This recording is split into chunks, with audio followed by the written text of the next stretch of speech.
금식하고 울며 애통하고 마음을 다하여 내게로 돌아오라 하셨나니 너희는 옷을 찢지 말고 마음을 찢고 너희 하나님 여호와께로 돌아올지어다. 그는 은혜로우시며 자비로우시며 노하기를 더디하시며 인애가 크시사 뜻을 돌이켜 재앙을 내리지 아니하시나니 주께서 혹시 마음과 뜻을 돌이키시고 그 뒤에 복을 내리사 너희 하나님 여호와께 소제와 전제를 드리게 하지 아니하실는지 누가 알겠느냐.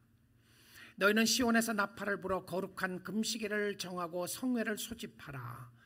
백성을 모아 그 모임을 거룩하게 하고 장로들을 모으며 어린이와 젖먹는 자를 모으며 신랑을 그 방에서 나오게 하며 신부도 그 방에서 나오게 하고 여호와를 섬기는 제사장들은 낭실과 제단 사이에서 울며 이르기를 여호와여 주의 백성을 불쌍히 여기소서.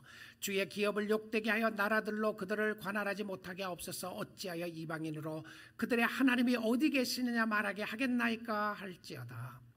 그때에 여호와께서 자기의 땅을 지극히 극진히 사랑하시어 그의 백성을 불쌍히 여기실 것이라. 여호와께서 그들에게 응답하여 이르시기를 내가 너희에게 곡식과 새 포도주와 기름을 주리니 너희가 이로 말미암아 흡족하리라. 내가 다시는 너희가 나라들 가운데서 욕을 당하지 않게 할 것이며 내가 북쪽 군대를 너희에게 멀리 떠나게 하여 메마르고 적막한 땅으로 쫓아내리니 그 앞에 부대는 동해로 그 뒤에 부대는 서해로 들어갈 것이라. 상한 냄새가 일어나고 악취가 오르리니 이는 큰 일을 행하셨음이니라 하시리라. 땅이여 두려워하지 말고 기뻐하며 즐거워할지어다.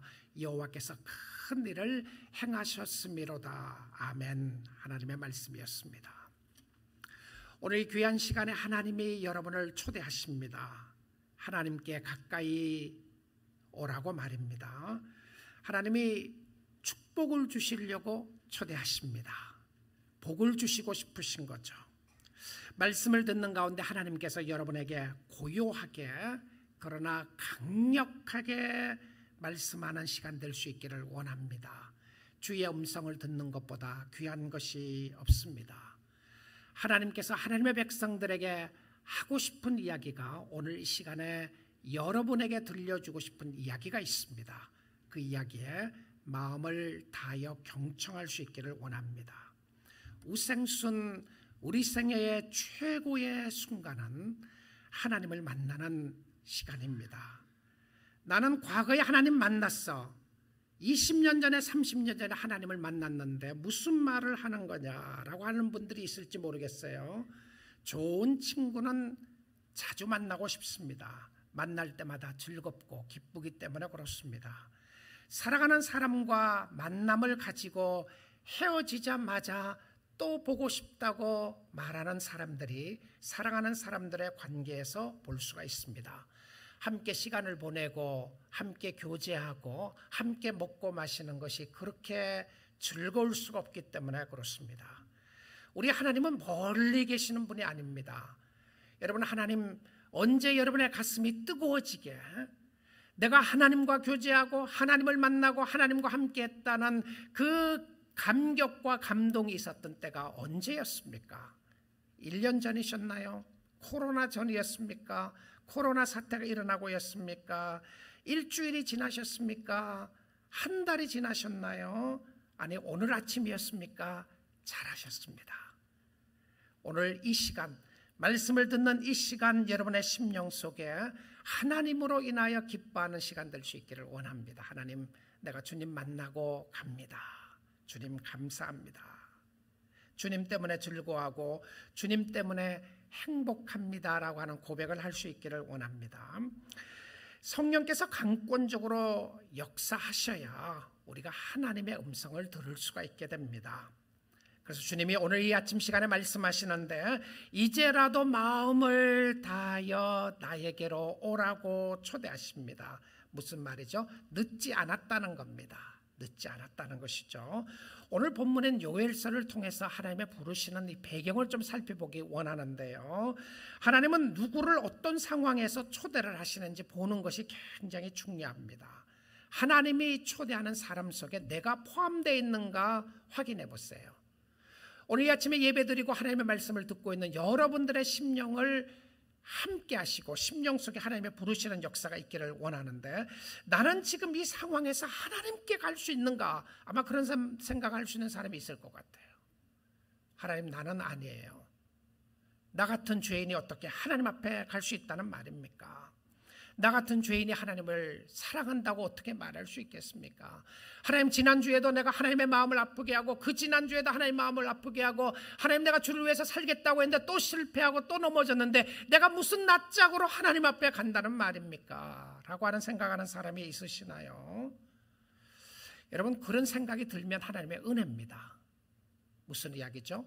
은혜는 내가 자격 없다는 것을 깨닫게 되는 겁니다. 그런데 하나님의 음성이 자격이 없다고 생각하는 상황에서 부르시는 모습을 보게 되는데요, 오늘 요엘서 1장을 통해서 하나님이 어떤 상황에서 누구를 어떤 모습으로 부르시는지를 한번 확인해 보기 원합니다. 요엘서 1장 1절인데요, 여러분, 요엘서를 가지고 설교를 잘 들어보지 않았을 겁니다. 저도 오랫동안 목회를 하면서 제가 28년 동안 설교한 내용을 이렇게 확인을 해보다 보니까 요엘서를 가지고 주일 설교한 게 한 번도 없었더라고요. 인용한 부분은 여러 번 있었지만 그런데 잘 듣지 않는 설교 본문이라고 생각이 듭니다. 그래서 배경을 조금 살펴보기를 원하는데, 요엘서 1장 1절이 이렇게 시작을 합니다. 부두엘의 아들 요엘에게 임한 여호와의 말씀이라. 자, 요엘이 누군지, 그 사람의 배경이 어떤 사람인지 별로 설명이 없어요. 근데 그의 아버지가 누구였는지에 대한 이야기를 합니다. 부두엘이라고 하는 이름의 뜻은 하나님의 설득을 받은 자라고 하는 이름입니다. 하나님의 설득을 받았다. 여러분, 하나님 앞에 설득당했다, 좋은 의미예요.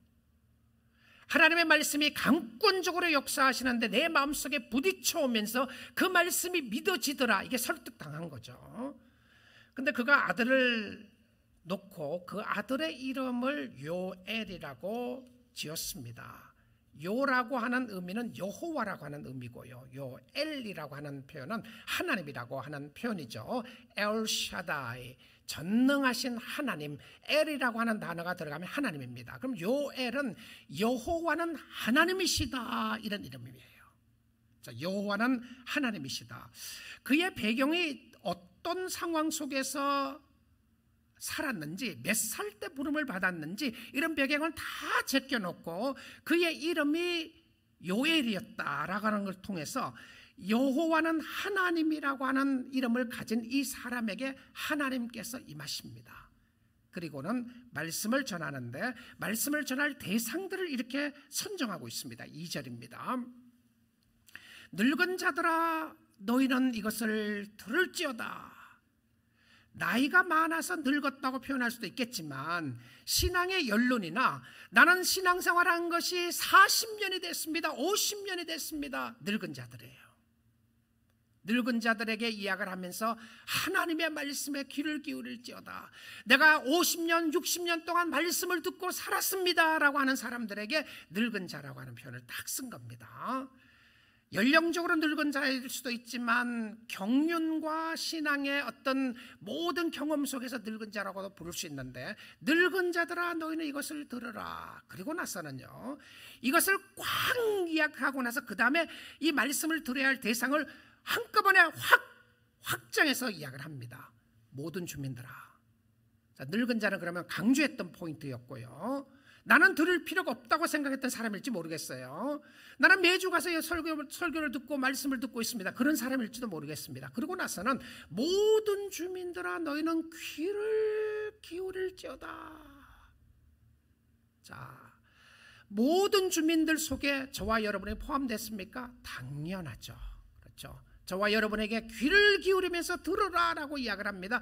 여러분은 어떤 이야기를 들으면 귀가 쫑긋하시나요? 사고 싶은 물건이 있는데 싸게 사는 이야기, 어디 가면 세일한다고 그러더라, 어디 가면 여러분이 원하는 거 가질 수 있다고 그러더라, 세상에 어떤 뉴스가 있다고 그러더라. 뉴스에 우리는 귀를 쫙 기울이게 되죠. 그런데 하나님의 말씀에는요, 하나님의 말씀은 귀를 닫고 있지 않나요? 또 그 말씀을 하고 있네. 혹시 그러시지 않으시겠죠, 우리 교인들은요. 자, 하나님의 말씀에 귀를 기울이라고 그래요. 너희의 날에나 너희 조상의 날에 조상들의 날에 이런 일이 있었느냐, 그 대단한 메시지를 전하고 싶은 겁니다. 지금까지 이런 소리를 들어본 적이 있느냐. 자, 그리고 3절에 가서요, 너희는 이 일을 너희 자녀에게 말하고 너희 자녀는 자기 자녀에게 말하고 그 자녀는 후세에 말할 것이라. 무슨 이야기죠? 이 이야기가 너무 중요한 이야기여서 자손 대대로 이 말을 하라는 거예요. 너도 듣고 너희 자손도 듣고 그 자손의 자손도 듣고 그 자손의 자손들 듣고, 그러면 세대와 세대를 연결해서 하나님이 주시고 싶은 메시지가 있는 거예요. 오늘 저와 여러분에게까지 메시지가 내려오는 거예요. 이 말씀을 들어라. 이 말씀에 귀를 기울이고 경청하라. 도대체 하나님이 무슨 말씀을 하고 싶으셔서 이렇게 강력하게 말씀하시죠? 무슨 말씀인지 한번 보겠습니다. 4절입니다. 이 말씀이에요. 들으라고 하고는 이거 이야기하는 거예요. 파충이가 남긴 것을 메뚜기가 먹고 메뚜기가 남긴 것을 느치가 먹고 느치가 남긴 것을 황충이 먹었도다. 이게 무슨 말이에요? 하나님은 위대하십니다. 하나님은 높고 창조주십니다. 그 말씀을 하신 게 아니고 파충이가 남긴 것을 메뚜기가 먹었다. 메뚜기가 남긴 것을 느치가 먹고 느치가 남긴 것을 황충이 먹었다. 여러분, 그 이스라엘 백성들이 출애굽할 때에, 애굽에 살 때에 10가지 재앙 기억하시죠? 뭐 그게 뭐였는지는 모르더라도 있었다는 건 아시잖아요. 10가지 재앙 중에서 8번째가 메뚜기 재앙이었습니다. 근데 이 메뚜기 재앙을 이야기를 하면서 메뚜기 재앙의 핵심이 무엇이었냐면 성경은 이렇게 말하고 있어요. 메뚜기 떼들은 밭의 모든 채소와 나무 열매를 다 먹어버렸습니다. 사람이 먹어야 하는 것을 메뚜기 떼가 나타나더니 다 먹었다는 것이죠. 메뚜기만이 아니라 계속적인 연결로서 파충과 메뚜기, 느치, 황충이 먹었다고 이야기합니다. 무엇을 이야기하고 있죠? 재난입니다. 앞으로 올 큰 재난을 이야기를 하는데 심판을 이야기하는 거죠. 심판을 이야기하는데 이 구절을 본문의 의미를 조금 더 쉽게 번역을 한다면 이런 포인트입니다. 늙은 메뚜기가 남긴 것을 새로 부화된 메뚜기가 먹고, 그러니까 연결되는 부분이죠. 메뚜기가 남긴 것을 새끼 유충이 먹고 유충이 남긴 것을 성숙한 곤충이 먹었도다. 그 지속적인 재난의 어려움을 이야기하는데 연결하는 모습입니다. 그런데 하나님이 하고 싶은 이야기가 있어요. 여러분, 재난은요, 힘들고 어려운 여러 가지 일들은 하나님의 메시지가 있습니다. 여러분의 삶 속에 일어나는 많은 일들 가운데 하나님이 하고 싶은 이야기가 있어요. 오늘 저와 여러분에게 주시고 싶은 메시지가 있는데 이 메뚜기 재앙으로 통해서 주시고 싶은 메시지가 무엇이었냐면 1장 12절입니다. 12절에 보게 되면 이런 말씀을 하고 있어요. 포도나무가 시들었고 무화과 나무가 말랐으며 석류나무와 대추나무와 사과나무와 밭의 모든 나무가 다 시들었으니, 왜 그렇죠? 메뚜기 떼가 와서 다 먹어버렸어요.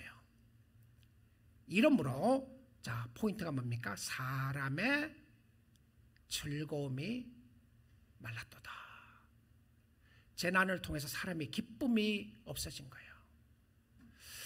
오늘날 우리는 힘들고 어려운 상황을 겪어가면서 성도들에게 기쁨이 뺏겼습니다. 기쁨을 앗아가버린 경우가 많이 있어요. 이렇게 힘들고 어려운 상황 속에서 내가 어떻게 기뻐할 것인가? 기쁨이 없어졌어요. 즐거움이 없어졌어요.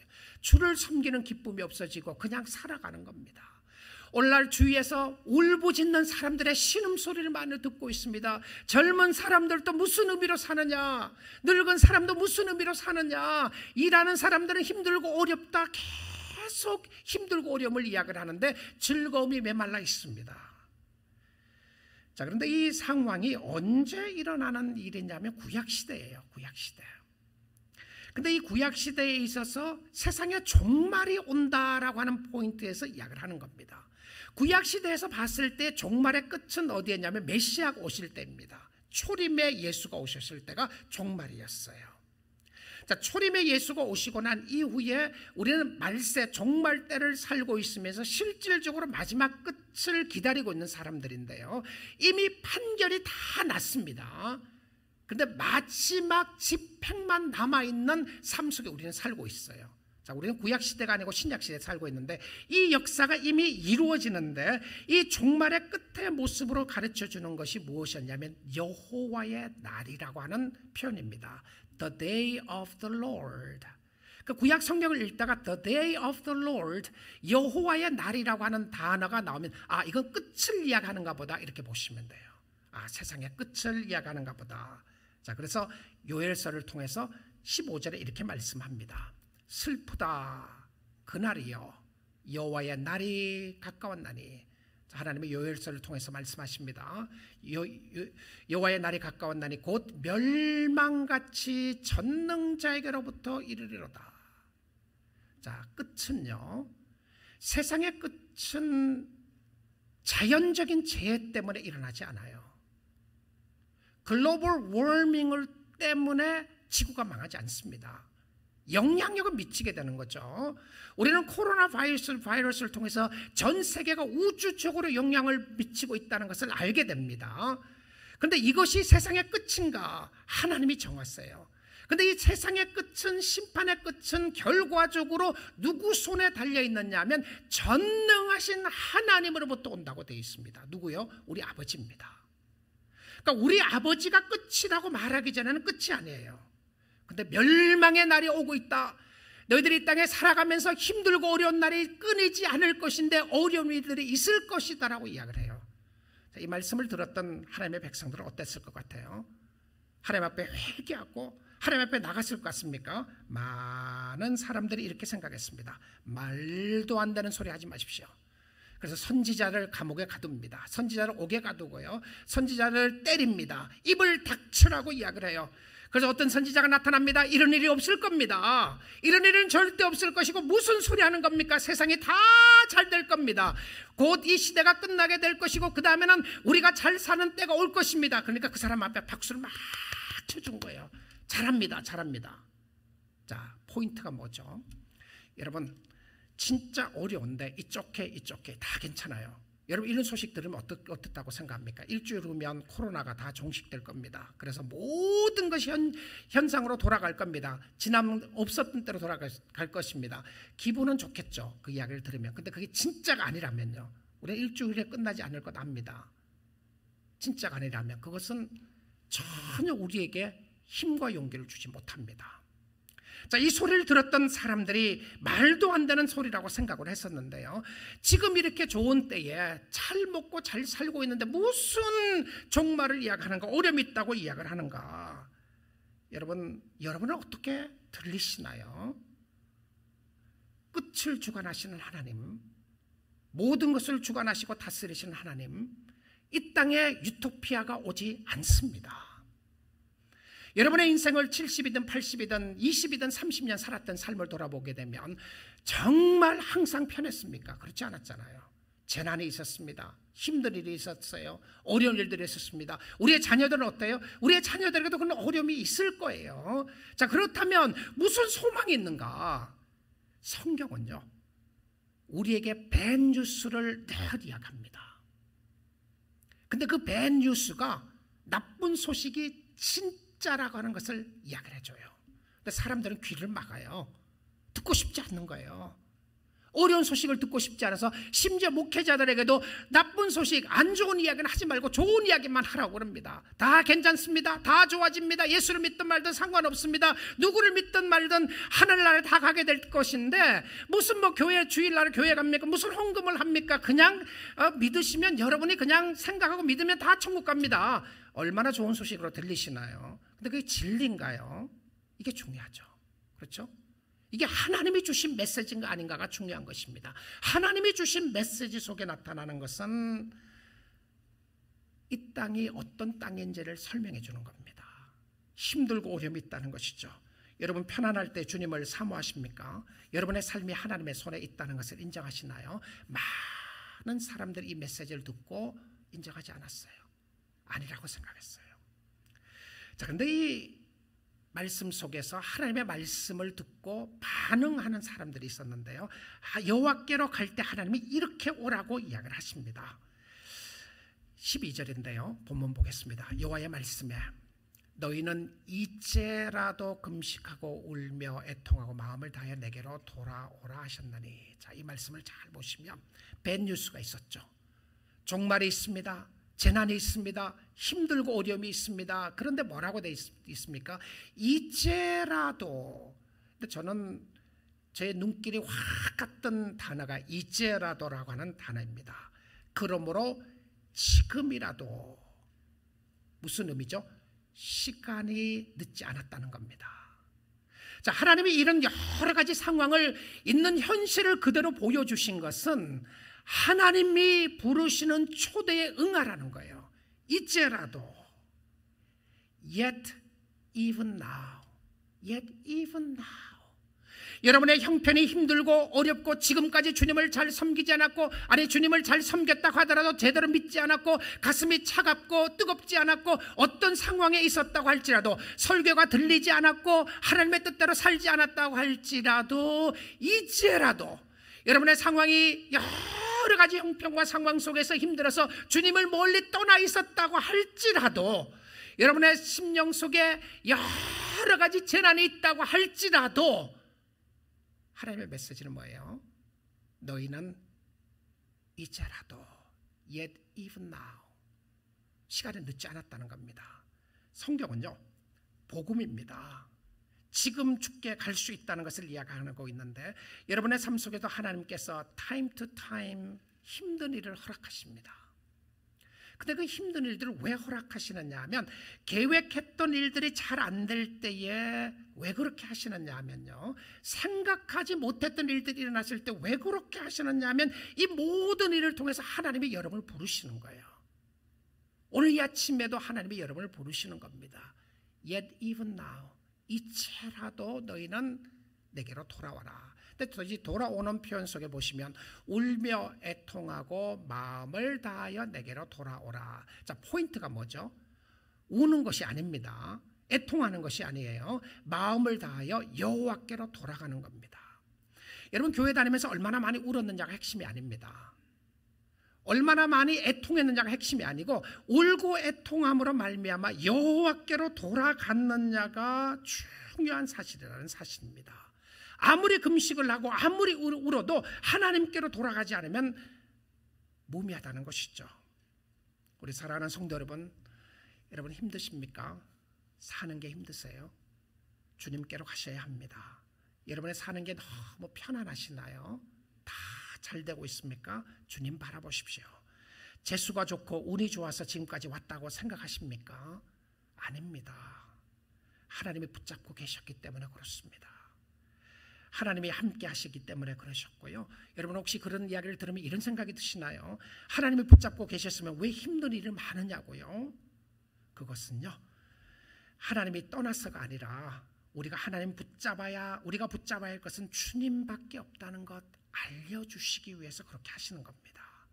세상에 있는 것이 영원하지 않다는 것을 보여주시기 위하여 우리의 심령을 흔들고요, 우리가 주위의 여러 가지를 통해서 흔드는데, 그것은 절망과 좌절과 낙심으로 끝나는 것이 아니라 여러분이 진짜 붙잡아야 할 것이 주님이라는 것을 보여주시기 위하여 그렇게 주님이 하시는 겁니다.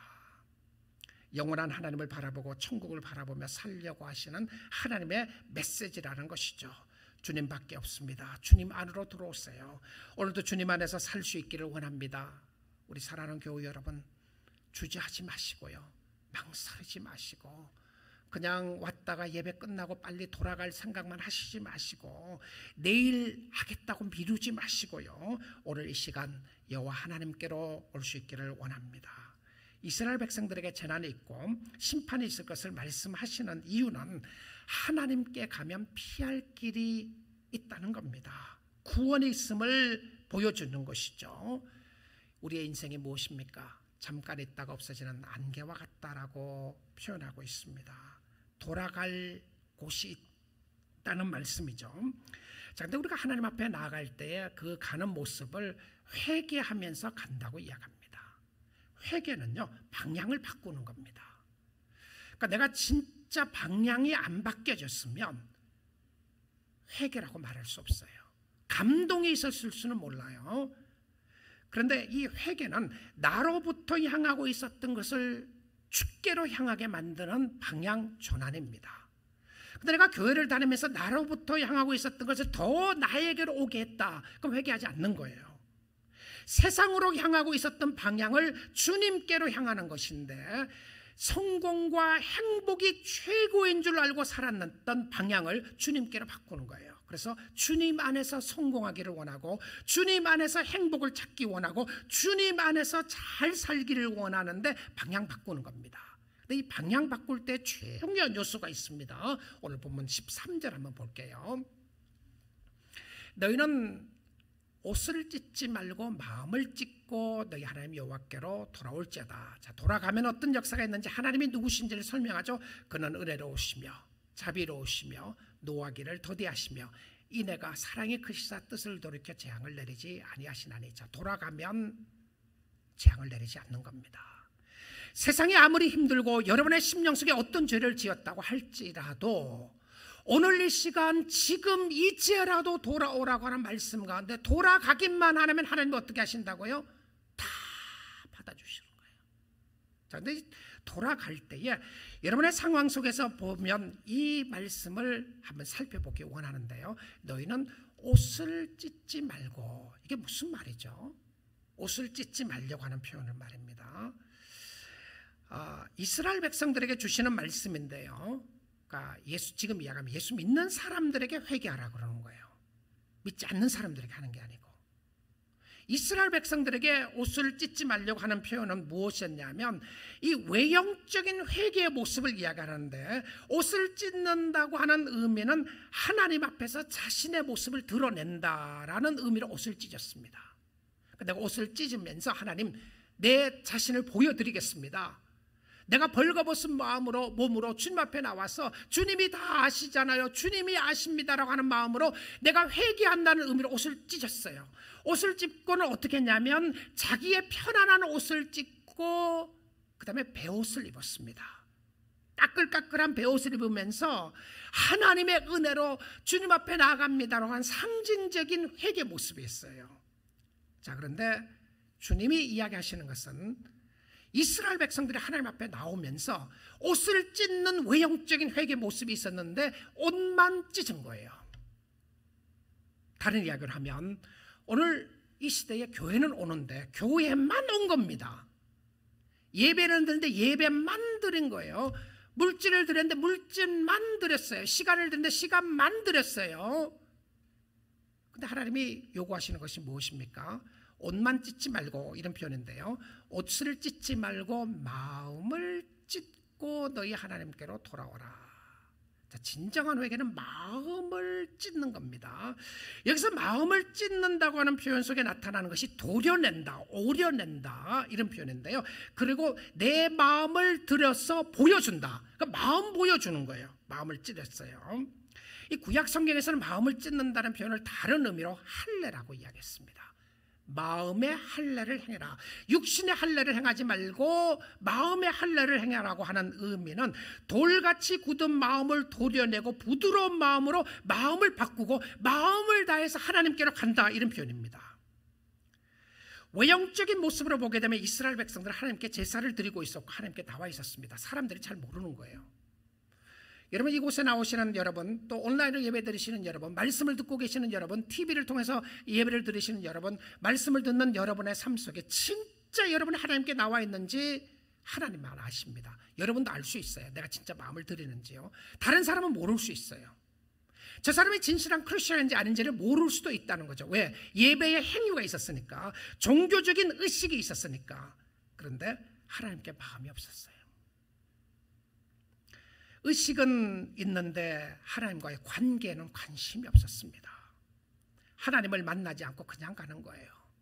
왔다가 그냥 가는 겁니다. 다른 이야기를 하면 내적 변화가 없이는 진정한 회개가 없습니다.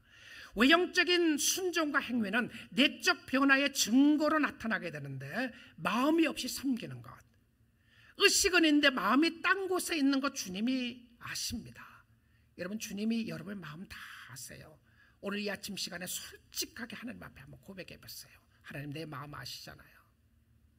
내 마음에 잘못된 것도 아시고 내 마음속에 죄도 아시고 내 마음속에 갈등과 고민도 아시는데, 그렇게 고백하는 거 하나님이 정말 기뻐하십니다. 좋아하세요. 이런 찬양 있죠. 나를 지으신 주님, 내 안에 계셔 처음부터 내 삶은 그의 손에 있었죠. 내 이름 아시죠? 내 모든 생각도 내 흐르는 눈물 그가 닦아주셔서 주님이 아십니다. 그는 내 아버지, 난 그의 소유. 내가 어딜 가든지 날 떠나지 않죠. 내 이름 아시죠? 내 모든 생각도 아바라 부를 때 그가 들으시죠. 하나님 아버지에 대한 자신을 드리는 찬양의 모습입니다. 주님은 어떠신 분이십니까? 은혜로우시고 자비로우시며 사랑이 많으신 하나님이었습니다. 자, 여러분 자신을 돌아보니까 나는 마음 없이 교회에 와 있어요. 그래서 다음 주부터는 교회 안 가야 되겠다. 나는 마음 없이 예배를 드렸어요. 그래서 다음 주부터는 예배를 안 드려야 되겠다. 내 마음이 올 때까지. 나는 마음 없이 헌금을 드렸어요. 그래서 다음부터는 헌금 드리지 말아야 되겠다. 잘됐다. 아깝게 생각했던 거를 안 드려야 되는 것보다 그래야 되는 것인가요? 그렇지 않아요. 여러분, 제 헌신은요, 하나님을 만나게 되면 의식이 다시 살아나게 됩니다. 우리의 행위가 다시 살아나는데 하나님은 행위를 꾸짖으신 게 아니에요. 행위는 있는데 마음이 없는 것을 꾸짖으시는데, 마음이 있다는 의미는 무엇입니까? 행위가 따라간다는 겁니다. 자, 그래서 14절에 이렇게 말씀하고 계세요. 주께서 혹시 마음과 뜻을 돌이키시고, 그러니까 하나님의 마음도 돌이키십니다. 그러니까 어떤 영어 번역에서는 하나님을 repent한다고 하는 repent라는 단어를 썼어요. 그러니까 실질적으로 하나님은 죄를 지어서 리펜트를 하는 것이 아니라 하나님의 의도를 돌이키신다고 하는 단어에서 돌이키고 돌아온다는 의미입니다. 하나님이 벌을 내리시겠다고 작정하신 거예요. 하나님을 사랑하지 않기 때문에, 하나님의 뜻대로 살지 않았기 때문에 벌을 내린다고 작정을 하셨는데, 우리가 돌이키게 되면, 돌아가게 되면 벌을 주려고 했던 것을 바꾸어서 축복을 주시겠다고 약속한 겁니다. 여러분, 이런 복음이 어디 있습니까? 이렇게 하나님이 여러분을 사랑하시고 축복하시기를 기뻐하시는데, 하나님의 뜻을 돌이키시고 그 뒤에 무엇을 내리신다고? 복을 내리사. 너희 하나님 여호와께 소제와 전제를 드리게 하지 아니하시는지 누가 알겠느냐. 무슨 말이죠? 그들이 소제와 번제를 드렸잖아요. 예배를 드렸습니다. 하나님 앞에 나왔어요. 그런데 제 헌신의 모습으로 마음을 다하여 드리니까 그 전에 드렸던 거 하나님이 안 받으셨어요. 여러분, 여러분은 진심으로 정말 하나님을 사랑한다고 했는데 헌신했어요. 평생 교회 다녔어요. 물질도 드리고 교회 가서 봉사하고 했는데 하나님이 하나도 안 받으셨다 그러면 얼마나 가슴 아픈 일이죠. 그렇지 않습니까? 나는 하나님 앞에 잘 섬겼다고 생각했는데, 근데 받지 않는 이유가 있습니다. 하나님이요. 여러분의 마음을 들여서 드리는 것이 아니면 받지 않았어요. 그래서 하나님이 마음을 받으시면서 우리의 행위를 함께 받으시고 나아가는 모습들을 보여주고 있는데, 그것이 소제와 전제를 받으시는 모습을 보게 됩니다. 예배를 받으시는 거죠. 물질을 받으시고요, 시간을 받으시고 여러분의 재능을 받으시고 여러분이 하나님 앞에 헌신하며 나갈 수 있는 축복을 주십니다. 그런데 우리가 어떤 상황 가운데 있다고 할지라도 하나님 앞에 나아가면 대반전의 역사가 일어나게 됩니다. 언제든지 아무 때든지 돌아가기만 하면 이런 역사가 있게 되는데, 힘든 상황 가운데 있으시나요? 주님께로 가기만 하면, 여러분의 마음을 다하여 주님께로 가기만 하면 주님이 여러분을 맞이해 주십니다. 요엘서 2장에 약속을 이렇게 하세요. 2장 18절입니다. 그때에 자, 그때가 언제입니까? 돌아가는 그때를 이야기합니다. 지금이에요. 지금이라도 돌아가면 바로 이 순간, 여러분, 성령의 역사는요, 여러분이 말씀 듣는 이 시간에 나타납니다. 내년에 나타나는 것이나 그 다음 주에 나타나는 것이 아니라 오늘 이 시간 말씀을 듣는 가운데 내가 내 마음을 다해서 말씀을 들으면서 하나님 앞으로 돌아가겠다는 마음을 여러분이 하나님께 보이면요, 그때에 여호와께서 자기의 땅을 극진히 사랑하시어 그의 백성을 불쌍히 여기실 것이라. 언제였습니까? 하나님께 돌아가게 되면 하나님이 여러분이 살고 있는 이 땅을 불쌍히 여기신다고 되어 있습니다. 여러분, 하나님은요, 우리가 살고 있는 이 땅과 이 주위를 불쌍히 여기십니다. 그래서 우리가 기도해야 돼요. 코로나가 종식될 수 있도록 기도하고, 우리의 죄의 좋은 환경이 이루어져서 하나님을 볼 수 있도록 기도하고 하나님이 긍휼히 여겨 주실 것을 기도하는 모습으로 그때입니다. 하나님이 함께 하시는 때죠. 19절을 볼게요. 여호와께서 그들에게 응답하여 이르시기를 내가 너희에게 곡식과 새 포도주와 기름을 주리니 너희가 이로 말미암아 흡족하리라. 하나님은 우리의 가진 것 빼앗아가는 하나님이 아닙니다. 뺏길까 봐 두려우시나요? 하나님 그런 하나님이 아니에요. 하나님은 풍요로우신 하나님이시고, 자, 왜 이렇게 답을 하셨는지 압니까? 대반전입니다. 아까 보니까 땅이 황무지가 됐다 그랬죠? 그렇죠. 땅이 황폐하게 되고 가뭄 있고 곡식에 열매가 없었어요. 근데 대반전의 역사가 일어나니까 땅이 회복됩니다. 곡식과 새 포도주와 기름을 주린 너희가 이로 말미암아 흡족하리라. 내가 다시는 너희가 나라들 가운데서 욕을 당하지 않게 할 것이라고 약속을 합니다. 대회복의 역사가 일어나는 것이죠. 사람들을 회복시키시고 땅을 회복시키십니다. 근데 우리는 알고 있습니다. 신약 시대에 살고 있는 우리는 알고 있어요. 그 땅의 회복이 어디서 일어나는지를 알고 있습니다. 이 땅이 아니라는 것을 알고 있어요. 이 땅에서 하나님이 새하늘과 새 땅을 창조하는 것이 아니라 이 땅은 없어지고 새하늘과 새 땅을 하나님이 창조하는 땅이 있다는 것을 우리는 요한계시록을 통해서 알게 됩니다. 그리고 하나님의 백성들을 위해서 풍족한 양식을 준비해 놓으신 하나님의 나라를 이야기하고 있어요. 여러분, 여러분의 삶이 이 땅에서 아무리 행복해도 절망할 수밖에 없고 좌절할 수밖에 없고 슬픔과 아픔이 끊어지지 않는 상황이 있을 수 있습니다. 이것이 현실입니다. 이 현실을 직면할 때 우리는 절망하고 좌절하고 낙심하는 것으로 끝나지 않고 우리는 새 힘을 얻습니다. 왜 그러냐면 우리가 살고 있는, 내가 붙잡고 있는 것이 영원하지 않다는 것을 확인하는 사람들이에요.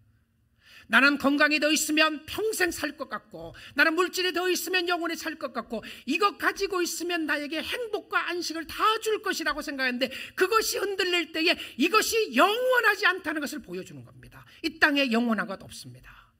그래서 우리는 새하늘과 새 땅을 바라보고 영원한 세상을 바라봐요. 여러분, 소망을 주님 안에 두십시오. 그리고 주님 안에서 행복한 삶을 살 수 있기를 원합니다. 죽게 나올 수 있기를 원해요. 그래서 회복을 말씀하시면서 21절에 이렇게 이야기를 합니다. 땅이여 두려워하지 말고, 주의 백성들이여 두려워하지 말고, 이 땅에 어떤 일이 있다고 해서 두려워하지 말고 기뻐하며 즐거워할지어다. 아까 기쁨이 없어졌죠? 왜 기쁨이 없어졌습니까? 재난 때문에 기쁨이 없어졌어요. 주님이 뭐라고 그럽니까? 내가 회복시킬 것이라고 이야기를 하고 나서는 이제 기뻐하라고 이야기를 해요.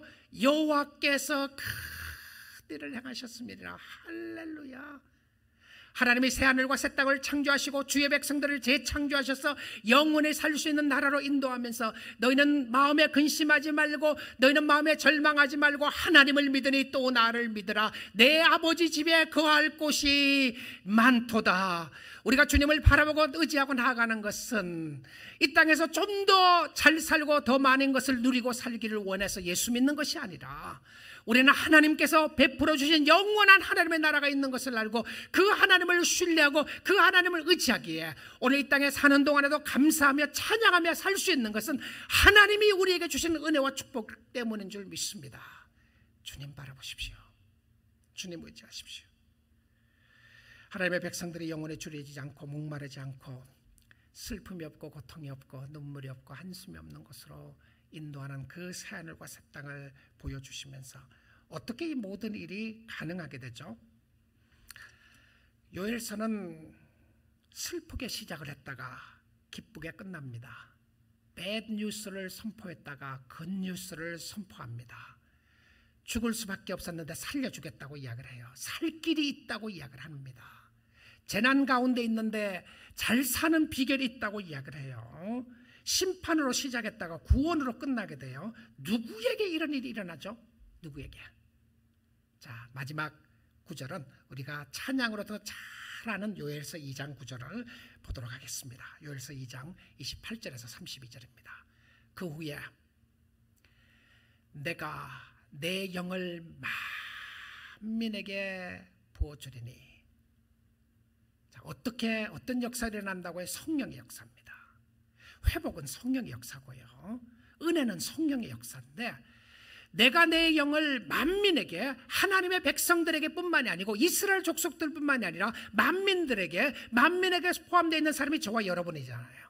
만민에게 내 영을 부어주리니, 자, 성령의 역사가 있게 되면 어떤 역사가 일어나는지 한번 보십시오. 여러분, 이상한 환상 보는 거 이야기하는 거 아닙니다. 너희 자녀들이 장래일을 말할 것이며 너희 늙은이는 꿈을 꾸고 너희 젊은이는 이상을 볼 것이며, 이게 이상하게 생각하는 사람들이 있어요. 환상을 본다, 이상을 본다고 해서 뭐 이상한 어떤 뭔가를 일어나는 일들을 보는 것처럼 생각하는데 그거 아닙니다. 이 말씀의 역사를 보게 되면, 성경의 역사가 일어나게 되면 이 땅에서도 어떤 역사가 일어나는지 아세요? 살만 나는 세상에서 살게 됩니다. 삶의 의미를 찾게 된다는 거예요. 자, 늙은이든 젊은이든 삶의 목적이 분명해지고 성령의 역사가 일어나게 되면 내가 왜 살아야 하는지를 알게 된다는 거죠. 하나님이 주신 삶의 의미를 깨닫게 되는 겁니다. 아, 내가 그리스도 안에 있는 거구나. 주님의 역사하심이, 주님이 살아계시고 주님이 다시 오실 분이시고 내가 주님의 자녀가 되었다는 것을 깨닫게 되는 그 순간 말로 형용할 수 없는 하나님의 은혜가 쏟아져 나오는 거예요. 그러니까 살만 나는 겁니다. 육체적으로 어려울 수 있어요. 힘든 일이 있을 수 있습니다. 그런데 성령의 역사가 임하는 순간 내가 어떤 모습으로 살아야 할지를 깨닫게 되는 겁니다. 자, 그리고 29절 한번 볼게요. 그때에 내가 또 내 영을 남종과 여종에게 부어줄 것이며, 여기에 나오는 것이 종입니다. servant예요. 여러분, 클래스가 없어집니다. 상전이나 종의 클래스가 없어져요. 금숟갈이 없어집니다. 그리스도 안에서는요. 그리스도 안에서는 내가 잘난 사람이냐 못난 사람이냐는 것이 없어져요. 남종이나 여종에게나 내가 성령을 부어줄 것이다. 그러니까 성령의 역사가 있게 되면 이퀄라이즈 되게 되죠. 평등해지게 됩니다. 우리는 다 성령의 역사 안에서 우리가 하나님의 자녀라는 것을 확인하게 되는데요. 30절 한번 볼게요. 내가 이적을 하늘과 땅에 베풀려니 곧 피와 불과 연기 기둥이라. 자, 이 부분이 언제 완성되느냐 하면 예수 그리스도가 초림으로 오실 때에 완성되는 것을 이야기를 해요. 초림의 예수가 완성되는 것을 이야기를 하면서 그 다음 부분에 31절 보겠습니다. 여호와의 크고 두려운 날이 이르기 전에, 여호와의 날입니다. 해가 어두워지고 달이 빛빛같이 변하려니와. 자, 요엘서는 구약 선지자라고 그랬습니다. 구약 성경인데 구약 성경의 이 모습이 이루어졌죠. 이미요. 언제요? 예수 그리스도가 십자가에 못 박혀 돌아가시기 전에 어땠습니까? 태양빛이 빛을 내지 못했습니다. 캄캄했어요. 달빛이 핏빛같이 변했다고 성경을 이야기하고 있습니다. 초림의 예수가 심판주로 오시고 구원주로 오시면서 이 일이 이루어졌어요. 자, 이 말씀을 계시록에 가서 보게 되면 완전히 태양과 해와 달이 다 없어집니다. 그리고는 예수 그리스도의 광명의 빛이 비춰지게 됩니다. 자, 그러면 우리는 어느 때에 살고 있는가? 초림의 예수가 오시고 난 이후에 정말로 말세의 끝자락에 살고 있습니다. 다시 오실 예수를 기다리는 거예요. 근데 그때는 캄캄했던 것이 새롭게 변화되면서 그 새로운 빛은 오직 예수 그리스도의 빛이었다고 성경은 우리에게 이야기해 주고 있습니다. 자, 이런 상황이 있는데 두려워합니까? 무서움으로 꽉 차 있었어요. 큰일 났다고 생각하십니까? 아니면 무슨 소리인지 안 들리시나요? 여러분, 주의 음성을 들어보십시오. 복음의 좋은 소식을 들어보시는데 그 좋은 소식이 32절에 잘하는 말씀으로 나오죠. 누구든지 여호와의 이름을 부르는 자는 구원을 얻으리니. 자, 이 요엘서 이 상황에서 주시는 메시지였습니다.